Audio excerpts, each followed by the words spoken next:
অনেক সময় মনে হয় আমরা যারা ঘরে থেকে সংসার সামলাই, আমাদের মনের কথাগুলো বোঝার এবং শোনার কেউ নেই। আমরা সারাদিন কত কাজ করি, কত দায়িত্ব সামলাই, কিন্তু দিন শেষে নিজের জন্য যেন কিছুই থাকে না। হাজার একটা কাজের মাঝেও যদি ছোটোখাটো ভুল হয়, আর ওই ভুলগুলোই যখন বড় আকারে ধরা হয়, তখন মনে হয় আমার দ্বারা হয়তো কিছুই হবে না। মাঝে মাঝে তো নিজেকে অনেক সময় বড় একটা জিরো মনে হয়। আজকে আমি আমার একটা পুরো দিন তোমাদের সঙ্গে শেয়ার করব, দেখাবো আমি কিভাবে সংসারের কাজবাজগুলো করি আর বাচ্চাদের কিভাবে সামলাই। হয়তো আমার এই দিনের গল্পটার মধ্য দিয়ে তোমাদের অনেকের জীবনের সঙ্গেই মিল খুঁজে পাবে। হ্যালো সবাইকে, নমস্কার, আমি জুই। সকালে কেমন আছো? আশা করছি তোমরা সবাই খুব খুব ভালো আছো। সকালবেলা ঘুম থেকে উঠেই অনেক কাজ করে নিয়েছি, ছেলেও স্কুলে চলে গেছে। এবার দুপুরের রান্নাটা বসাবো। তার আগে ছাদে গিয়ে জামা কাপড়গুলো মেলে দিয়ে এলাম। আমাদের এখানে তো পুরো গরমটা পড়ে গেছে, রোদের তাপ দেখেই বুঝতে পারছো। এবার চলে এসেছি দুপুরে রান্না করতে। আজকে খুব বেশি কিছু রান্না করব না, মাছের ঝোল করব আর একটু কলার তরকারি করব। ছেলে মেয়েকে আজকে এই কলার সবজিটাই দেব, তাই একদম সাদা মাটা লঙ্কা ছাড়া রান্না করব। গরমটা তো মোটামুটি 2 সপ্তাহ আগে থেকেই পড়া শুরু করে দিয়েছে, তাই এখন জানো তো রান্না বাড়ার নিয়মগুলো একটুখানি চেঞ্জ করতে হবে। একদম সাদা মাটা রান্না দিতে হবে। খুব বেশি মশলাপাতি দিয়ে রান্না করে খাওয়াটাও এখন মুশকিল। মাছ মাংস এগুলো তো একদমই কমিয়ে দিতে হবে। আর আমি জানো তো মাছটা খুব বেশি একটা ভালোবাসি না, আর ছেলে মেয়ে তো একদমই নয়। আমার ছেলে তো মাছের গন্ধতেই ওর অবস্থা খারাপ হয়ে যায়। কলার সবজিটা রান্না করার জন্য তেলে একটুখানি বেশি করে জিরে ফোড়ন দিয়ে তুলে রেখেছি। এবার ওই তেলেই 2টো তেজপাতা ফোড়ন দিয়ে কলাটাকে আমি দিয়ে দিলাম। কলাটা কাটার পরেই একটুখানি হলুদ জলে ধুয়ে নিয়েছি, তাহলে কলার যে এক্সট্রা একটা কষ থাকে ওটা চলে যায়, কলার তরকারিটা আর কালো হয় না। এবার পরিমাণ মতো লবণ হলুদ দিয়ে একটুখানি ভাজতে বসিয়েছি ঢাকা চাপা দিয়ে। আর এইদিকে দেখো, ইনি যে ঘরে আছে সেটা তো বোঝাই যাচ্ছে না। এখন কি হয়েছে, নিজের মতো করে খেলা শিখে গেছে, তাই আমার কোনো কাজ বাজে খুব একটা অসুবিধা করে না। শুধু রান্না করার সময় মাঝে মাঝে একটু বায়না ধরে কোলে ওঠার, তখন 2-1 মিনিট কোলে রেখে কাজ করলে নিজে থেকেই আবার নেমে খেলা শুরু করে দেয়। ওই যে এখন এসে পায়ের কাছে চাপটে জড়িয়ে ধরেছে, একটুখানি কোলে নিয়েছি, আবার নিজে থেকেই নেমে যাবে। তখন যে বেশি করে একটু জিরে তুলে রেখেছিলাম না, ওটাই ভালো করে গুঁড়ো করে নিয়েছি, সেটাই পরিমাণ মতো জল দিয়ে জিরের গুঁড়োটা দিয়ে দিয়েছি। আর ভেজে রাখা 2-3খানা মাছ দিয়ে এবার ঝোলটা ফুটিয়ে নিলেই কলার তরকারিটা রেডি। আমার সারাদিনের গল্পটা মোটামুটি মেয়েকে সামলানোর পাশাপাশি কাজ করা, আর কাজ করার পাশাপাশি মেয়েকে সামলানো। কিন্তু এর মাঝে একটু অসাবধানতায় অনেক বড় বিপদ ঘটে যেতে পারে। এই দেখো, কাচের গ্লাসটা ওর হাতে কখন নিয়ে যে ও খেলছিল আমি একদমই খেয়াল করিনি, আর সেটা নিয়ে ভুটে পড়ে গেছে। হাতের তলায় গ্লাসটা ভেঙে গেছে, আর এই দেখো কতখানি কেটে গেছে। ও যে কখন কাচের গ্লাসটা নিয়ে খেলা করছে আমি একদমই খেয়াল করিনি। আর ওরা জানো তো, দুটো ভাই বোনই, ওদের খেলনার জিনিস নিয়ে খেলা করতে একদমই পছন্দ করে না। আমার রান্নাঘরের জিনিসপত্র নিয়েই ওদের খেলতে ভালো লাগে। এদিকে কিছুক্ষণের জন্য তোকে চাপটে ধরে বসেছিলাম, আসলে কত বড় যে একটা বিপদ হতো সেটা ভেবেই, কিন্তু মহাদেব তো বাঁচিয়ে দিয়েছে। আসলে সব কিছুর মাঝে মহাদেবের উপরই সবটা ছেড়ে রেখে দিই, তাই মহাদেব হয়তো অনেক বড় বড় বিপদ থেকে আমাকে সব সময় আগলে রাখে। সময়টা তো আর আমার জন্য বসে থাকবে না, আমি কিছুক্ষণ মেয়েকে নিয়ে বসে রয়েছি ঠিকই, আর এইদিকে আমার ছেলের ক্যারেজ দেওয়ার টাইম হয়ে গেছে, তাই ওকে তাড়াহুড়ো করে মাখিয়ে দিয়ে ওর বাবার হাতে দিয়ে দিলাম, কারণ ওর ওদিকে তো আবার টাইম মতো ক্যারেজটা পৌঁছে দিতে হবে। আর এটাও একটা চিন্তা, মা হিসেবে এটাও তো আমার একটা বড় দায়িত্ব, বলো। তারপর প্রতিদিনকার মতো এনাকে আগে একটু খাইয়ে নিচ্ছি। আমাদের প্রত্যেকেরই সংসারে তো ঘুরে ফিরে ওই একই কাজ প্রতিদিন থাকে, কিন্তু মা হওয়ার পরে জানো তো প্ল্যান করে আর সাজিয়ে গুছিয়ে কাজ করা সম্ভব হয় না। কারণ একটা কাজ করতে যাব আর একটা কাজ ভেবে রাখলে দেখবো বাচ্চারা আর একটা কাজ করে বসে রয়েছে। সংসারের কাজ একই থাকে, কিন্তু কাজের প্যাটার্ন ধরে আর করা সম্ভব হয় না।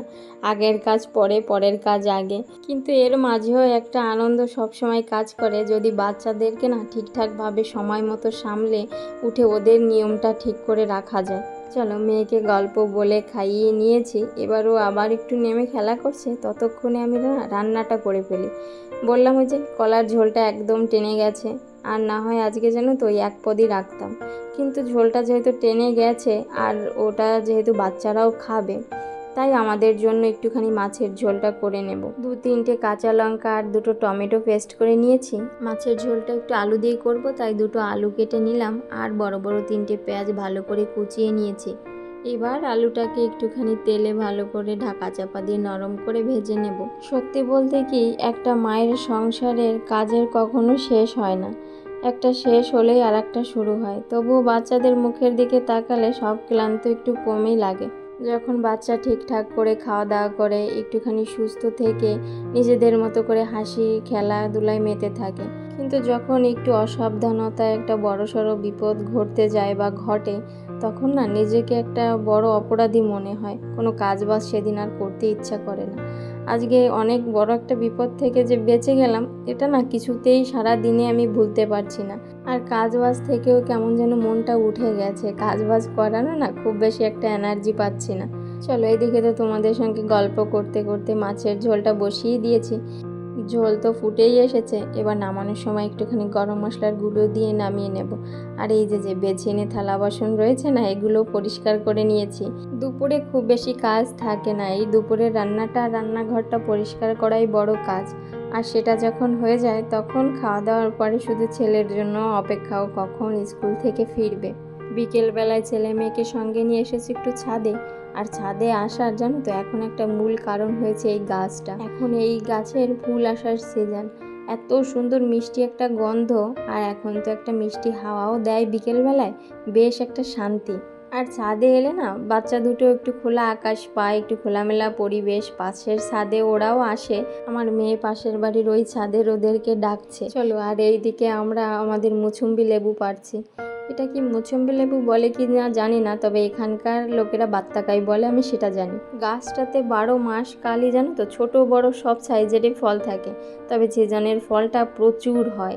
এখন সিজনের ফুল এসেছে, এত দারুণ গন্ধ, সেটা তো তোমাদের দেখালাম কি পরিমাণে ফুল এসেছে। যদিও প্রচুর ফুল এলেও ফলটা খুব বেশি থাকে না, কারণ এখন তো গরম পড়ে যাবে, তাই এত গরমে সব ফল থাকতে পারে না। তবুও থোকায় থোকায় মিনিমাম 5-6টা করেও ফল থাকে। আর ফলগুলো খুব বড় বড় হয় তো, একদম মানে গাছটা না ভেঙে পড়ার মতো হয়ে যায়। আগের বছর প্রচুর মানুষকে দিয়েছি, নিজেরা খেয়েছি, তাও শেষ করার মতো অবস্থায় নাই। শেষের দিকে অনেক ফল নষ্ট হয়ে গেছে। আমরা দোকানে তো যে সমস্ত ফল কিনি সেগুলোর উপরের খোসাটা হলুদ থাকে, কিন্তু আসলে বাত্তাকায়ের খোসাটা হলুদ থাকে না। গাছ পাকা হলেও খোসাটা সবুজই থাকে, শুধু ভিতরের কালারটা চেঞ্জ হয়। দেখেছো কি দারুণ কালার হয়েছে, ভিতরটা যেমন জুসি আর ঠিক তেমনই মিষ্টি। গরমে একটা ফল কেটে খেলে না আলাদা রকমের একটা শান্তি। নিজের গাছের ফল পেড়ে এই খোলা আকাশে ঠান্ডা হাওয়ায় কেটে খাওয়ার আনন্দটাই আলাদা। তবে জানো তো, ছেলেটার কেনা ফল সব ধরনেরই খায় মোটামুটি, কিন্তু নিজেদের গাছের কোনো মেডিসিন ছাড়া ফল ওকে না একটা টুকরোও খাওয়াতে পারি না। যদিও ছোটোবেলায় বেশ ভালো খেয়েছে, কিন্তু বড় হওয়ার পরে না ফলগুলো একদমই খেতে চায় না। আর পুটুটাকেও মাঝে মাঝে জোর জবরদস্তি করে একটু খাওয়াই। আজকে দুপুরবেলায় না বরের একজন পরিচিত লোক গ্রামে গিয়েছিল, গ্রাম থেকে এই ছোট্ট ছোট্ট নারকেলগুলো এনে দিয়েছে। নারকেলগুলো দেখে প্রথমে ভেবেছিলাম কেমন কি হবে, কিন্তু ভাঙার পরে না পুরো অবাক হয়ে গিয়েছে। আর এখানে জানো তো, নারকেল ছোট হোক বড় হোক ভীষণ পুর হয়। দেখেছো তো কতটা পুর হয়েছে। তোমরা হয়তো জেনে থাকবে, তামিলনাড়ুতে তারপরে এই অন্ধ্রপ্রদেশে না প্রচুর নারকেলের চাষ হয়, আর নারকেলটা খুব অ্যাভেলেবেল, সবসময়ই পাওয়া যায়। তুলনামূলক এইদিকে নারকেলের দামগুলোও কম হয়। তবে কিছুদিন আগে কেরালাতে নারকেল সংকট হওয়ার জন্য না এখানে নারকেলের দামটা অনেক বেড়ে গিয়েছিল, তবে এখন আস্তে আস্তে আবার ঠিকই এসেছে। বর যখন হাতে করে নারকেলগুলো এনেছে না, তখনই ভেবে রেখেছি আজকে একটুখানি পাটিসাপটা পিঠা করব, কারণ এবছর না খুব বেশি একটা পিঠা খাওয়াই হয়নি। তাই ভাবলাম খুব বেশি গরম পড়ার আগে আজকে একটুখানি বিকেলবেলাতে পিঠাটা বানিয়েই ফেলি। পিঠার ব্যাটারটা বানানোর জন্য আমি 2 কাপ চালের গুঁড়ো, 1 কাপ ময়দা, হাফ কাপ সুজি দিয়ে আর সামান্য পরিমাণ লবণ আর 1 কাপ চিনি দিয়ে 4 কাপ দুধ দিয়ে ভালো করে গুলিয়ে একটুখানি রেস্টে রেখে দিলাম। এবার ততক্ষণে আমি নারকেলগুলোর একটা ব্যবস্থা করে নেব।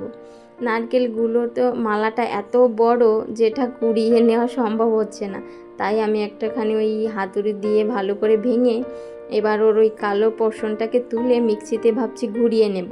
তাহলে আমার সময়টা অনেকখানি বাঁচবে আর অনেকটা সহজও হবে। আমার দিনের সবচেয়ে ভালো সময়টা হয়তো এটাই, যখন ছেলে মেয়ের সঙ্গে বসে একটুখানি গল্প করি, খেলা করি, যদিও পাশাপাশি কাজগুলোও সামলাই, তখন মনে হয় সারাদিন সব কষ্ট যেন সার্থক। এদিকে মা মেয়ে গল্প করতে করতে নারকেলের সমস্ত মালাগুলো ছাড়িয়ে নিয়েছি। এবার গ্রাইন্ডারে এগুলো একটুখানি গ্রেট করে নেব। খুব বেশি একদম মিহি করে করব না, একটুখানি দানা দানাও রাখবো। এবার নারকেলটাকে একটা কড়াইয়ের মধ্যে নিয়ে মিডিয়াম ফ্লেমে পরিমাণ মতো চিনি দিয়ে টানিয়ে নেব। ওই নারকেলের মধ্যে আমি একটুখানি জাগরি পাউডারও দিলাম, যাতে একটুখানি গুড়ের ফ্লেভার আসে তার জন্য। এবার কড়াইতে একটু তেল ব্রাশ করে ব্যাটারটা দিয়ে ঘুরিয়ে নামিয়ে নিলেই তো পাটিসাপটা রেডি। পিঠা বানানো খুব একটা কঠিন নয়, কিন্তু একটুখানি তো সময় লাগেই। তার জন্য আমি দুটো প্যানই দিয়েছি, যাতে একটুখানি তাড়াতাড়ি করতে পারি। আর এই দিকে দেখো কাণ্ড, এটাই হয় আমার সঙ্গে, জানো তো। আমি যদি কোনো একটা এক্সট্রা কাজ ঘরের মধ্যে শুরু করি, তাহলে এদের দুজনের যে কী সুযোগটা হয় সেটা তোমরা নিজের চোখেই দেখে নাও। নিজে কাজের তালে ব্যস্ত রয়েছি, তাই এদিকটা আর খেয়াল করিনি। তাকিয়ে তো আমার হার্ট অ্যাটাক করার মতো অবস্থা, যে এই দুটো ভূত আবার কোত্থেকে এলো। বড়টার মুখের ভঙ্গি তো দেখতেই পেলে, যেটা দেখে তোমার একদম রাগ হওয়ার কোনো উপায়ই নেই। আর ছোটটা তো গুটি গুটি পায়ে সে দৌড়ে পালিয়েছে। আসলে বড়টার থেকে না ছোটটা একটু চালাক বেশি। তারপর আর কি, গ্যাসের ফ্লেম বন্ধ করে দিয়ে প্রথমে আগে এগুলো পরিষ্কার করে নিলাম, তারপর বাকি সব কাজ হবে। রাতে এখনও খাওয়া দাওয়া হয়নি, কাজ বাজ পুরোটা পড়ে রয়েছে, তার মাঝে আবার এই পিঠের হুলুস্থুলু কাণ্ড। তাই পিঠেটা তো বন্ধ করেই দিয়েছি। এবার এ দুটোকে একটু মানুষ রূপে প্রথমে ফিরিয়ে আনলাম। যদিও এখন গরম পড়ে গেছে, ওদের প্রতিদিনেরই রুটিন ঘুমানোর আগে স্নান করা, তাই এটা ওদের কাছে বড় কোনো বিষয় নয়। রাতে জানো তো ওই দুটোকে ঘুম পাড়িয়ে আমার খেতে খেতে অনেক বেজে গেছে, তাই আর তোমাদের সঙ্গে পিঠের পর্বটা শেষ করতে পারিনি। পরের দিন সকালে উঠে পরে পিঠেটা বানিয়েছি, সব কিছু ফ্রিজে তুলে রেখেছিলাম। আর সারা দিন শেষে রাতে আর দাঁড়িয়ে দাঁড়িয়ে পিঠে বানাতেও ইচ্ছা করছিল না, তাই পরের দিন সকালে ঘুম থেকে উঠেই বানিয়ে নিলাম পিঠাগুলো।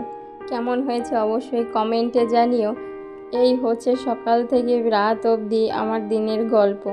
দিনটা হয়তো খুব সাধারণ, তবু ছোট ছোট মুহূর্তগুলোই আমার জীবনের সবচেয়ে বড় আনন্দ। আমার এই সারা দিনের গল্পটা যদি তোমাদের একটু হলেও ভালো লাগে আর তোমাদের সঙ্গে কোথাও না কোথাও মিল থাকে, তাহলে অবশ্যই আমাকে কমেন্ট করে জানিও। আর ভালো লাগলে আমার চ্যানেলটাকে সাবস্ক্রাইব করে দিয়ে আমার পাশে থেকো। সবাই খুব খুব ভালো থেকো, সুস্থ থেকো, সাবধানে থেকো। দেখা হবে আবার।